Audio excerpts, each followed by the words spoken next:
We do have shapes that are congruent. These could be triangles or quadrilaterals or any other polygon. We're going to be looking at the meaning of congruent shapes, like what do we mean exactly when we say shapes are congruent. And secondly, we're going to look at how in grade 8 we can show that shapes are congruent. I'll also touch on the notation, the kind of notation that we use when we're talking congruency, and also the naming of congruent polygons. That is very important. Then I shall give you an example or two where I show you exactly how you can show that shapes are congruent. So first of all, please take note.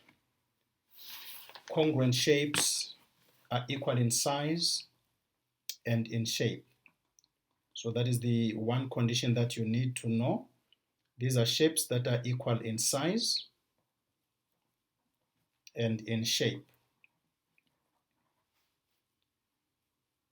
which means the angles should be equal.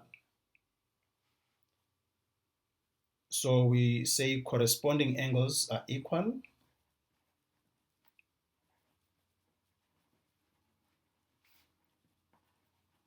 and also corresponding sides are equal.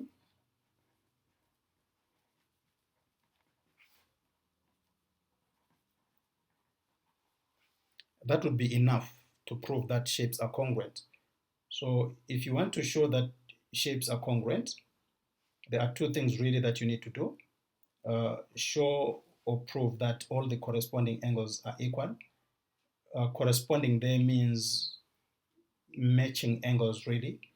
This is different from fun, but we are saying matching angles should be equal, so there should be the same number of angles in both shapes that are equal.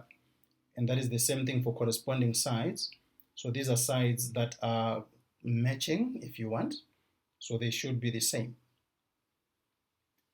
Now the notation for congruency, instead of writing congruent like that, we just use this symbol here. So those three lines mean congruent.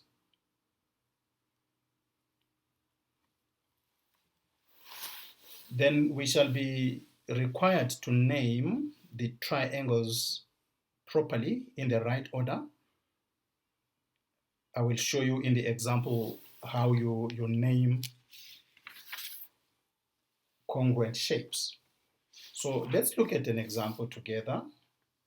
Maybe this one here. We are given these two triangles, and we need to show that the triangles are congruent. Because this is geometry, we need our statements and our reasons. So please remember to draw the column. So for every statement that we give, we should give an accompanying reason. Now we want to show that the triangles are congruent.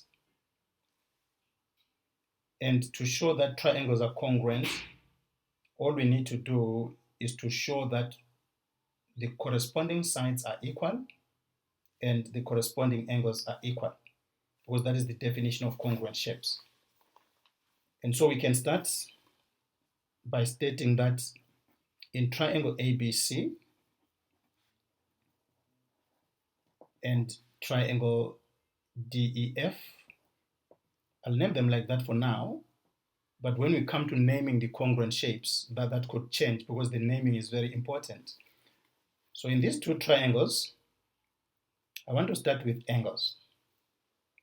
Angle A is equal to angle D, which is 45 degrees, and that is given. Then angle B is equal to angle E, which is 55 degrees. That is also given. If these two pairs of angles are equal, it follows that angle C and angle F will also be equal. I can work it out, but it's important to note that angle C and angle F should be equal. And this is because of the sum of angles in a triangle.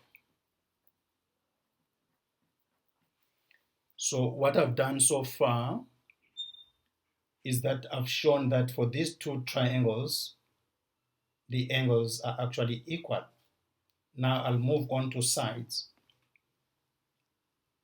Now side AC and side DF have the same length of 5 centimeters.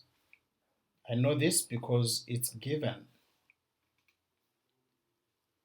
Also, side AB and side DE have the same length of 6 centimeters. Once again, that is given.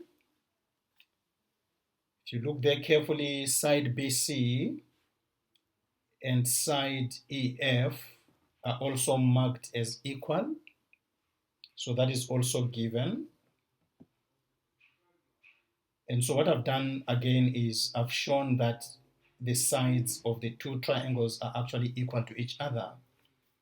And so now I can conclude that the triangles are congruent. But now when I come to naming the congruent triangles, I have to be careful. Right? The first one is not a problem. I can pick it in any order, but I need to be careful when I come to the second one. So let's call the first one ABC. So triangle ABC is congruent to the other triangle there, but we need to name it properly. You see, we said A here, we started with A, and so our A there is 45 degrees. We need for the second triangle to start with D, because D is also 45 degrees. So the angles at A, or rather the angle at A, should be equal to the angle at the letter that I'm going to mention here first. So I need to say D because D is also 45. If you look here, B is 55, and in the other diagram, E is 55. So I need E next. And obviously C and F are equal. We said that earlier on. So it makes a lot of sense to have F right at the end there. So this is the correct order of naming our triangles. We happen to have named it maybe accurately there, but the most important thing is when you're naming congruent shapes, make sure that the angles, the matching angles, are in the same positions. So triangle ABC is congruent to triangle DEF. We need a reason for that. The reason is because we have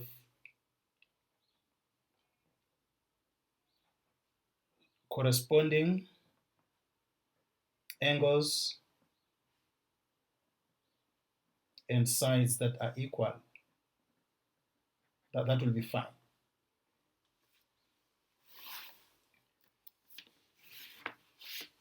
Let's look at another example. Let's look at this example here. Now we are given in this question that ABCD is a rhombus. Remember, a rhombus has all four sides equal, opposite sides parallel, and so on. And we need to show that the triangles that we see there are congruent. So let's draw our column.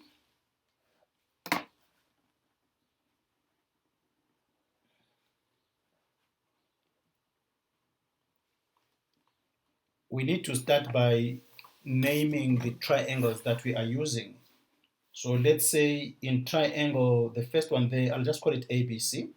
So in triangle ABC, and the other one, I can call it ADC. So that is triangle ADC. So in these two triangles, what do we notice? Remember, we are proving congruency, and so for congruency, sides should be equal and angles should be equal. Right, I'll start with sides this time. So in these two triangles, I know that the length AB should be the same as the length AD. This is because these are adjacent sides of a rhombus. So we need to know the properties of our shapes. So adjacent sides of a rhombus are equal. All right, so if I want now, I can go to my diagram and mark these like that. The other thing that I know is that the length BC and the length DC are equal. These are also adjacent sides of a rhombus. All right. You can mark them. Remember, these are sides of a rhombus, and actually all four of them should be equal, so I can mark them exactly like that. Right, so now I need a third side. Remember, I'm comparing triangle ABC to triangle ADC. The only third side that remains there is AC, and it looks like AC belongs to ABC as well as to ADC. So AC is a common side, and we can write it like this. We can say AC is equal to AC, and then state that this is a common side. Okay, so we're done with the sides. Now we need to show that the angles are also equal. Let's start with A1. Angle A1 and angle A2 are equal. Do you see that it's marked there? It's marked. I'm told that these two are equal. If I'm given, I just have to use it as it is. So angle A1 is equal to angle A2. This is given. Similarly, angle C1 is equal to angle C2. Once again, that is given. Now I'm left with one angle, and it's angle B and angle D. So angle B should be equal to angle D, which is equal to 50 degrees. We can have different reasons here. Like somebody could say these are opposite angles in a rhombus, which is correct, or somebody could say because of sum of interior angles in a triangle, whichever of those you want, that is going to be fine. So I'll just say opposite angles of a rhombus. Okay, so now I've got all sides equal and I've got all angles equal, so I can now make a conclusion. But now I need to be very careful how I name my congruent shapes. For the first one, it's not an issue, just name it in any order really, like triangle ABC. So if I say ABC, then I need to be very careful with the other triangle there. If you look at A, this A in triangle ABC is actually giving us that angle A1 there. So I need an angle that is equal to angle A1, and that will be A2. So I need to say A again here, because these two angles, the angle at A and the angle at A, are equal for these two triangles. Then B is 50, so B is 50, and B should be equal to D, according to what we said here. So if I said B here, then I should say D here. Then the third side is fine. It's C there, it is obviously C there as well. And your reason, corresponding angles and sides are equal.